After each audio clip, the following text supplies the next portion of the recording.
Hello नमस्कार। तो IPL का कारवां चेन्नई और मुंबई से शिफ्ट होकर पहुंचा अहमदाबाद। कल मुकाबला था केकेआर का पंजाब किंग्स के साथ। नया विकेट था, किसी भी कप्तान को ये नहीं पता था कि इस ग्राउंड पर कितना टोटल है वो सेफ रहने वाला है या पार स्कोर है। लेकिन जो पिछला रिकॉर्ड रहा था जिसमें भारत और इंग्लैंड की सीरीज हुई थी टी20s की, उसमें 3 बार चेजिंग साइड ने विक्ट्री हासिल की, जबकि 2 बार टारगेट को डिफेंड किया। तो इसी लिहाज से लग रहा था कि थोड़ा चेजिंग ग्राउंड है, क्योंकि ड्यू एक बड़ा फैक्टर था जो बाद में आने वाला था और ड्यू पड़ा भी। तो इस वजह से पहले से एक्सपेक्टेड था कि जो भी कप्तान टॉस जीतेगा वो पहले गेंदबाजी करने का फैसला करेगा, और एग्जैक्टली सेम हुआ। केकेआर के कप्तान ऑयन मॉर्गन ने टॉस जीतकर पहले पंजाब किंग्स को बल्लेबाजी के लिए आमंत्रित किया, और क्या ही ज़बरदस्त किफ़ायती कसी हुई गेंदबाजी पंजाब के तेज माफ़ कीजिएगा केकेआर के तेज़ गेंदबाजों ने की। पूरी तरीके से पंजाब किंग्स के दोनों ही ओपनर्स केएल राहुल और मयंक अग्रवाल को बांध के रख दिया। उन्हें कोई भी फ्रीबीज नहीं दी, कोई मौका नहीं दिया। लाइन लेंथ एकदम एक्यूरेट और करेक्ट थी, और कितनी ज़बरदस्त गेंदबाजी खासकर शिवम मावी ने की। 4 ओवर में महज 13 रन खर्च करके उन्होंने 1 विकेट हासिल किया था, और उन 4 ओवरों में से उन्होंने 3 ओवर उन्होंने पावर प्ले में फेंके थे।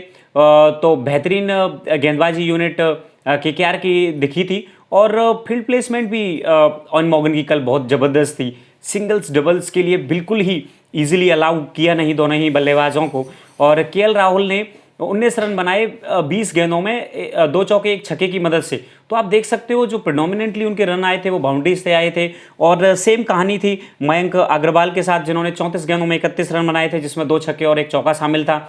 तो सिंगल्स डबल्स स्ट्राइक रोटेट नहीं होने दी, और प्रेशर पड़ गया पूरी जो भी बल्लेबाजी पंजाब किंग्स थी, और इससे फिर पूरे मैच में वो उभर नहीं पाए। और 123 रन उन्होंने अपने निर्धारित 20 ओवर में बनाए थे। और जो विकेट को देख के लग रहा था कोई डायमंड विकेट में था नहीं, तो लग नहीं रहा था कि ये कोई कम्पिटिटिव टोटल होने वाला है।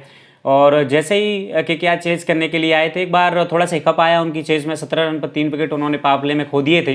तो ऐसा लग रहा था कि कुछ ट्विस्ट इस ट्रेल में हमें देखने को मिल सकता है। लेकिन क्या ही लाजवाब पारी खेली कप्तान ऑयन मॉर्गन ने। 47 नाबाद किए और अपनी टीम को जीत दिलाई। और ये बहुत अहमियत रखने वाली पारी ऑयन मॉर्गन के लिए थी। चारों तरफ उनकी आलोचना हो रही थी कप्तानी को लेकर, उनके बॉलिंग चेंजेस को लेकर, उनके टैक्टिक्स को लेकर, और खुद बल्लेबाजी में फॉर्म खराब था। तो ये चर्चाएं चल रही थी कि क्या उनका खुद की जगह टीम में बनती है बतौर कप्तान, क्या उनको बीच में ही आईपीएल से कप्तानी छोड़ देनी चाहिए थी, किसी और को मौका दे देना चाहिए था। लेकिन इन सभी प्रश्न चिन्हों पर, इन सभी जो भी सवालिया निशान थे, सबको उन्होंने ख़त्म किया इस पारी से। और एक संकल्प उनकी कप्तानी में कल नज़र आया था। फील्ड प्लेसमेंट ज़बरदस्त थी, लाजवाब बॉलिंग चेंजेस उनकी तरफ से देखने को मिले, और फिर बल्लेबाजी में फिर फ्रंट से लीड किया। थोड़ी सी ऑकवर्ड सिचुएशन में आए थे, 17 पे 3 थे, और उसके बाद एक desperately they needed A partnership, और उसमें वो विकेट पर खड़े रहे, और अंततः केकेआर ने इस मुकाबले में पंजाब किंग्स को 5 विकेटों से हरा दिया। और शायद ये जो पारी है भी ये कॉन्फिडेंस बूस्टिंग न सिर्फ ऑयन मॉर्गन के लिए होगी, बल्कि पूरी केकेआर के लिए। और यहाँ से हमें एक टर्न राउंड केकेआर के लिए देखने को मिल सकता है, क्योंकि जब आपका जब लीडर ऑफ पैक जब बेहतरीन फॉर्म में होता है, तो फिर वो एग्जाम्पल सेट करता है उसके डिसीजन में। फिर वो जो डिसीजन मेकिंग में वो जो कॉन्फिडेंस दिखता है, और वो तब दिखता है जब खुद स्वयं कप्तान परफॉर्म करे। और ये चीज़ केकेआर के लिए इस मुकाबले में हुई है। तो पूरी केकेआर टीम मैनेजमेंट और उनके फैंस होप कर रहे होंगे कि यहाँ से एक रिसर्जेंट केकेआर का देखने को मिल सकता है, और नया ग्राउंड बदला है, तो हो सकता है उनके फॉर्च्यून भी चेंजेस हो जाएं। पहले मैच में तो उन्हें जीत हासिल हुई है। केकेआर के लिए कुछ पॉजिटिव्स रहे इस मुकाबले में। सबसे बड़ा पॉजिटिव तो उनका कप्तान ऑयन मॉर्गन थे और उनकी कप्तानी थी। उसके बाद दूसरा जो उनका जो पॉजिटिव पॉइंट था वो था ये तेज़ गेंदबाजी, ज़बरदस्त गेंदबाजी दोनों ही युवा तेज़ गेंदबाज प्रसिद्ध कृष्णा और शिवम मावी ने की। स्पिनर्स ने भी अच्छा खासा काम किया अपना, चक्रवर्ती ने और नरीन ने अपना काम किया। लेकिन पंजाब किंग्स को अब यहाँ से देखने की ज़रूरत है, क्योंकि अब कुछ खास इस टूर्नामेंट में बचा नहीं है। उन्हें हर गेम को अब एज ए नॉकआउट समझना होगा, और कहीं ना कहीं एक गेंदबाजी यूनिट में उन्हें थोड़ा सा सोचने की ज़रूरत है। जायर रिचर्डसन और मेरेडिथ को दोनों को एक साथ उन्होंने खिलाया, फिर एक साथ उनको ड्रॉप कर दिया। क्रिस जॉर्डन को वो लेके आए, उतना कारगर साबित हुए नहीं। तो अगेन समस्या ओवरसीज़ प्लेयर की इनके पास भी है। तो इन्हें जल्दी से जल्दी इस इश्यू को सॉर्ट आउट करना होगा, क्योंकि इनको ये मैचेस अहमदाबाद पे भी खेलने हैं। ड्यू आएगा तो एक तो पहले enough runs on the board होने चाहिए, उसके बाद आपकी गेंदबाजी इस प्रकार की होनी चाहिए कि वो डिफेंड कर सके टोटल को, क्योंकि इजीली ये डिफेंडेबल ग्राउंड है नहीं, छोटा है मोटेरा का ग्राउंड अहमदाबाद में, और ऊपर से ड्यू भी आता है। तो ये तो केकेआर के लिए ये शानदार मैच साबित हुआ। बिल्कुल बॉटम पे थे जो अब पॉइंट्स टेबल में बिल्कुल मिड पे जा पहुँचे हैं। तो होप करेंगे केकेआर वाले कि इसी प्रकार की परफॉर्मेंस को वो कैरी फॉरवर्ड करें इस टूर्नामेंट में आगे।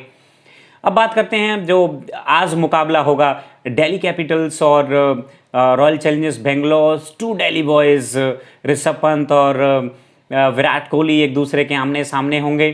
कुछ चीज़ें दोनों ही टीमों की के साथ कुछ समस्याएं ओवरसीज़ प्लेयर्स को लेकर, कुछ कॉम्बिनेशन को लेकर चल रही हैं। पिछला मैच दिल्ली जीत के आ रहे हैं, आरसीबी पिछला मैच चेन्नई सुपर किंग्स से हार गए थे वानखेड़े स्टेडियम मुंबई में। तो अब ये देखना होगा कि आरसीबी के साथ जो प्रॉब्लम है वो है नंबर 3 की। कभी शहबाज बैटिंग करने के लिए आते हैं, कभी वॉशिंगटन सुंदर को भेज दिया जाता है, तो कभी रजत पाटीदार बैटिंग करने के लिए नंबर 3 पे आते हैं। देवदत्त पाडिक्कल और कप्तान स्वयं विराट कोहली पारी की शुरुआत करेंगे, ये निश्चित है। तो 3 नंबर की समस्या शायद इसलिए आ रही है क्योंकि 5 और 6 नंबर पर इनके बल्लेबाजी करने के लिए कोई बैट्समैन फिक्स नहीं है। स्थायी रूप से 5 और 6 नंबर का बल्लेबाज इनके पास है नहीं, तो इसलिए ये सफल करते रहते हैं नंबर 3 पर। कभी आपको सुंदर देखने को मिलते हैं, कभी रजत पाटीदार देखने को मिलते हैं। तो ये समस्या इनके साथ है, क्योंकि बाद में फिर डैन क्रिश्चियन है 5 नंबर पर, कौन बल्लेबाजी करेगा? अगर डैन क्रिश्चियन 5 पर है तो 6 नंबर पर बल्लेबाजी कौन करेगा? तो ये एक समस्या आरसीबी के साथ है। टॉप 4 में अगर बात करें, अगर 3 नंबर के स्लॉट को छोड़ दिया जाए तो फिर जबरदस्त बल्लेबाजी 5वें नंबर तक है, क्योंकि ओपन करते हैं दोनों देवदत्त पाडिक्कल और विराट कोहली, उसके बाद मैक्सवेल हैं, उसके बाद एबी डिविलियर्स हैं। लेकिन बाद में वो 3 नंबर की समस्या शायद वो 5 और 6 नंबर पर एक प्रॉपर बैट्समैन नहीं होने के कारण इनको हो रही है, तो वो थोड़ा सा देखना होगा। दिल्ली के लिए बात करें तो थोड़ा सा सिलेक्शन का इश्यू इनके साथ भी, ओवरसीज, जैसे मैंने पिछले वीडियो में भी बात की थी, ओवरसीज प्लेयर्स की समस्या इनके साथ है। क्योंकि सिमरन हेटमायर, स्टीव स्मिथ बल्लेबाजी में इतने फॉर्म में है नहीं। अब देखना होगा कि क्या सिमरन हेटमायर की जगह किसको वो लेके आते हैं या नहीं लेके आते हैं, उन्हीं के साथ वो कंटिन्यू करते हैं। लेकिन एक ब्लो उनके लिए ये है कि रविचंद्रन अश्विन इस मैच में है नहीं, तो अब ये देखना होगा कि वो किस प्रकार की सब्स्टिट्यूशन वो करते हैं। क्या वो एक स्पिनर की जगह ललित यादव जो ऑलराउंडर हैं उनको लेके आएंगे, या फिर अगर स्टीव स्मिथ को वो बाहर करते हैं और एंड्रेस नोकिया को वो अगर इंक्लूड करते हैं, तो फिर एक बैट्समैन जो इंडियन हैं अजिंक्य रहाणे, उनको लाया जा सकता है। हेटमायर की जगह पर अगर नोकिया को लेके आए तो फिर बल्लेबाजी एक्सपोज हो जाएगी, क्योंकि उसके बाद फिर जो मिडिल ऑर्डर और लोअर मिडिल ऑर्डर में कुछ ज़्यादा बल्लेबाज हैं नहीं। तो ये बड़ा सरदर्द है कप्तान ऋषभ पंत और मैनेजमेंट के लिए कि क्या नोकिया को साथ में डालें रबाडा के, क्योंकि जब भी नोकिया और रबाडा दोनों साथ खेलें, ज़बरदस्त परफॉर्मेंस दोनों ने दी है। हमने पिछले सीजन में भी देखा था, जब भी दोनों खेले थे एक बेहतरीन ड्यू के तौर पर उन्होंने ज़बरदस्त गेंदबाजी दिल्ली के लिए डेथ ओवर्स में और up front in the power play उन्होंने करके दी थी। तो ये एक सिलेक्शन का कनेंड्रम दिल्ली के पास है। तो देखना होगा कि वो नोकिया को लेके आते हैं या फिर ईशान शर्मा भी हैं बेंच पर, उमेश यादव भी हैं, उनमें से एक बॉलिंग ऑप्शन की भरपाई करते हैं जो अश्विन ने वॉइड किया है। ये चीज़ देखने वाली होगी, या फिर क्रिस वॉक्स और एंड्रेस नोकिया में से किसी एक को लेके आते हैं। मेरे हिसाब से नोकिया ठीक है, क्योंकि एक एक्स फैक्टर वो देते हैं, उनके पास एक एक्स्ट्रा पेस है। और अगर आरसीबी के टॉप ऑर्डर के बल्लेबाजों को देखा जाए, कोहली हो, चाहे मैक्सवेल हो, चाहे डिविलियर्स हो, तो देवदत्त पाडिक्कल हो, तो उनको सरप्राइज़ किया जा सकता है एक्स्ट्रा पेस से। अदरवाइज स्पिनिंग ऑप्शन तो मेरे हिसाब से कोई अच्छा विकल्प नहीं होने वाला है मोटेरा के स्टेडियम पे, क्योंकि अगर खासकर आप बाद में गेंदबाजी कर रहे हैं, ड्यू आएगा, छोटा ग्राउंड है, तो स्पिनर्स के लिए मुश्किल है इस फॉर्मेडेबल आरसीबी बैटिंग लाइनअप के सामने अपने आप को बचा पाना। तो इससे बेहतर होगा कि वो एक तेज़ गेंदबाज के ऑप्शन के रूप में किसी एक को इंक्लूड करें, चाहे कोई भारतीय तेज़ गेंदबाज हो या फिर एंड्रेस नोकिया या क्रिस वॉक्स में से एंड्रेस नोकिया बेहतर विकल्प है। जैसे मैंने पहले भी कहा था, उनके पास एक एक्स फैक्टर है, एक्स्ट्रा बाउंस है, एक्स्ट्रा पेस उनकी गेंदबाजी में है। क्रिस वॉक्स स्विंग बॉलर हैं, स्विंग पर रिलाई करते हैं, और आई डोंट थिंक कि कोई ज़्यादा लेटरल मूवमेंट अहमदाबाद में तेज़ गेंदबाजों को मिलेगा। और बाद में तो गेंदबाजी करना और भी मुश्किल है जब शबनम गिरेगी। तो देखना होगा किस हिसाब से किस कॉम्बिनेशन के साथ दिल्ली जाता है, लेकिन एक ज़बरदस्त मुकाबला हमें देखने को मिलेगा। दोनों की बल्लेबाजी अच्छी खासी है, आरसीबी हो चाहे दिल्ली कैपिटल्स हो। तो एक edge of the seat thriller हमें देखने की उम्मीद है और सभी होप करते हैं कि ज़बरदस्त मुकाबला हमें देखने को मिले। तो एक और नए वीडियो के साथ तो एक बार फिर हम नई वीडियो में हाजिर होंगे। जितने भी हमारे नए व्यूवर्स हैं हमारे चैनल पर, प्लीज़ चैनल को सब्सक्राइब करें, लाइक करें, शेयर करें और नए वीडियो के साथ एक बार फिर हाजिर होंगे। तब तक के लिए आज्ञा दीजिए। नमस्कार।